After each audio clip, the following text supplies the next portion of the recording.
Welcome back, candle enthusiasts. We've explored the wonderful world of wax, from natural choices like soy and beeswax to unique options like gel wax and the art of blending. Now, it's time to get hands-on. This lesson equips you with the knowledge and practical tips to work effectively with different waxes. Melting points, mastering the heat. Melting point refers to the temperature at which a wax transitions from solid to liquid. Knowing the melting point of your chosen wax is crucial for safe and successful candle making. Here's why. Safe heating. Overheating wax can lead to scorching, discoloration, and potential fire hazards. Understanding the melting point allows you to heat the wax gradually and safely. Optimal pouring. Pouring wax at the right temperature ensures proper adhesion to the container and avoids frosting, white spots, in some waxes. Melting point variations. Natural waxes. These generally have higher melting points compared to paraffin wax. Soy wax typically melts around 49 to 82 degrees Celsius, 120 to 180 degrees Fahrenheit, while beeswax melts around 62 to 65 degrees Celsius, 144 to 147 degrees Fahrenheit.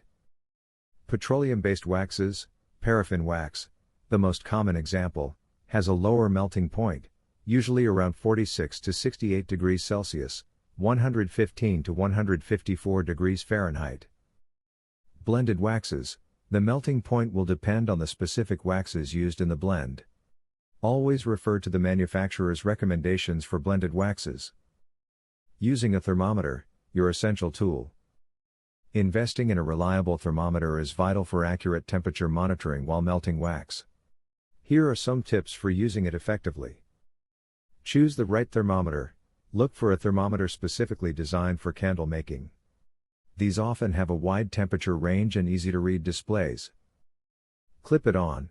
Clip the thermometer securely to the side of your wax melting pot, ensuring the probe is fully submerged in the wax but not touching the bottom of the pot.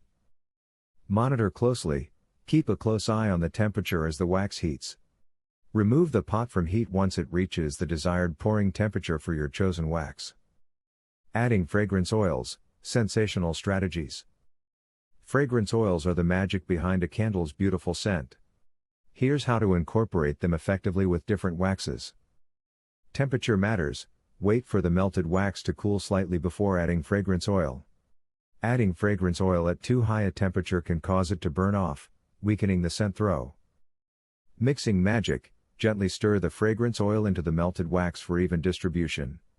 Avoid overstirring, which can introduce air bubbles into the wax. Wax-specific considerations.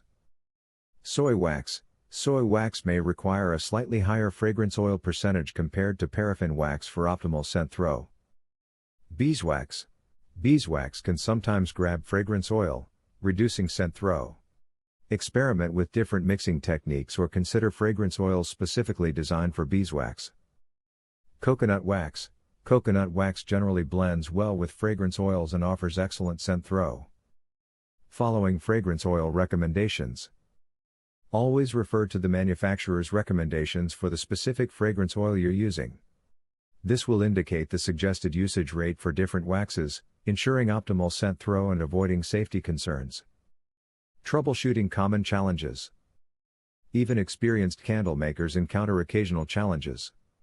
Here are some common issues and solutions specific to different waxes. Frosting. This white, crystalline appearance on the candle surface is common with soy wax. Using the right pouring temperature and adding specific additives can minimize frosting. Tunneling. This occurs when the flame burns down the center of the candle, leaving a deep tunnel and unmelted wax around the edges. Choosing the right wick size for your wax and container is crucial to prevent tunneling. Cracking. Cracks in the wax can happen due to uneven cooling or using the wrong wax for the container type. Experimenting with pouring temperatures and using the right wax for container material can help prevent cracking. Wax adhesion issues. Some waxes may not adhere well to certain container materials. Using a wax specifically designed for container candles or adding an adhesive agent can improve adhesion. Remember, these are just some common challenges you might encounter. Experimentation and referring to resources from reputable wax suppliers are key to overcoming specific issues and achieving successful results. By understanding the melting points, fragrance oil addition techniques, and troubleshooting common challenges specific to different waxes, you've gained valuable practical knowledge.